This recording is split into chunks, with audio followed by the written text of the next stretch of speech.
In the wake of World War II, as the Cold War began, the Korean peninsula was divided along the 38th parallel. The North received Soviet backing, while the United States supported the South. In 1948, the two sides became officially known as the Democratic People's Republic of Korea in the north and the Republic of Korea in the south. The Korean War broke out on June 25, 1950, when the North's army invaded the south. Capturing Seoul within days, North Korean forces advanced to the tip of the peninsula. A UN coalition led by American troops stepped in to force the North Koreans back, pushing them as far as the Sino-Korean border. Chinese forces crossed into the north to help launch a counter-offensive. UN troops retaliated, and eventually in May 1951 the border between the two countries was fixed around the 38th parallel. In July 1953, North Korea signed a ceasefire agreement with the US, marking the end of the fighting. An estimated 2 to 4 million people died or disappeared during the conflict. No formal peace treaty has since been signed, leaving North and South Korea still technically at war.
Pemimpin Korea Utara Kim Jong-un dalam pesan tahun barunya mengajak Korea Selatan untuk berdialog mengenai program rudal dan nuklirnya.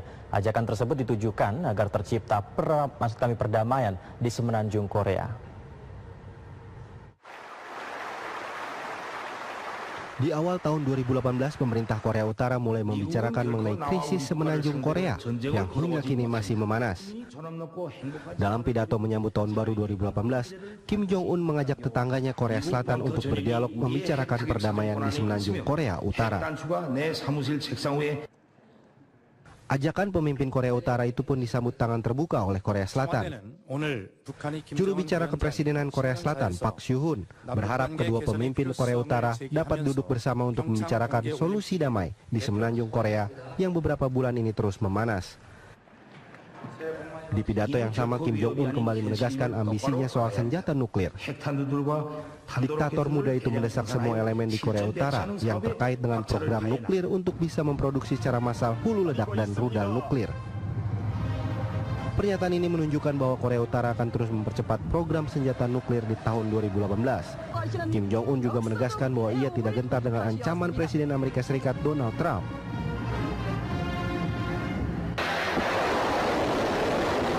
Menurutnya, seluruh wilayah Amerika Serikat berada dalam jangkauan senjata nuklir Korea Utara dan tombol senjata nuklir berada di meja Kim Jong-un.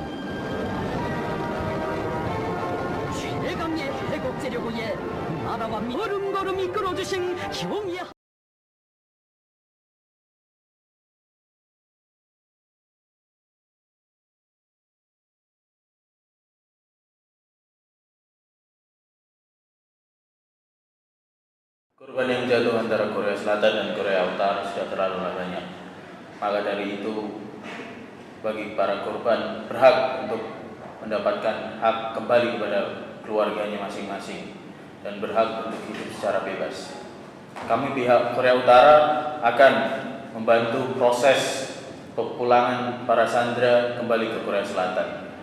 Dan oleh sebab itu, maka pihak ICRC kami mohon untuk menjembatani hubungan yang baik ini agar korban bisa segera kembali kepada keluarganya di Korea Selatan. Korea Selatan menyambut baik atas niat dari Korea Utara ingin memulangkan sandera yang telah lama berada di sana. Dan kami harapkan semoga ICRC dapat segera membantu dan Di kemudian hari, hubungan antara Korea Utara dan Korea Selatan akan terjalin semakin baik. Dari pihak ICRC telah mendengar pernyataan dari kedua belah pihak yang menyatakan akan melakukan pemulangan sandera dan Korea Selatan akan menyambut baik niat baik dari Korea Utara.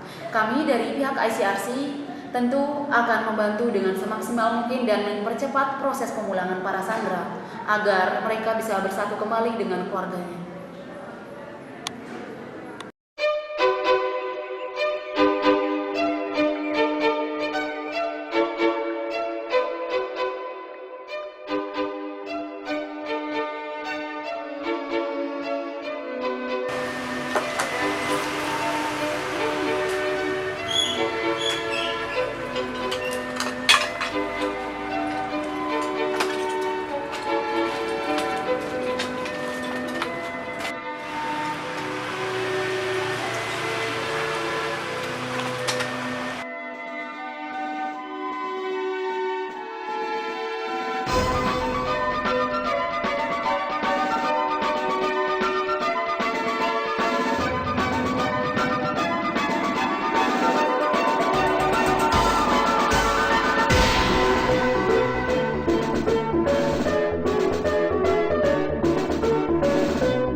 It's 10 p.m. on a Tuesday here in Korea, coming to you live from Seoul. I'm Daniel Che for Primetime News.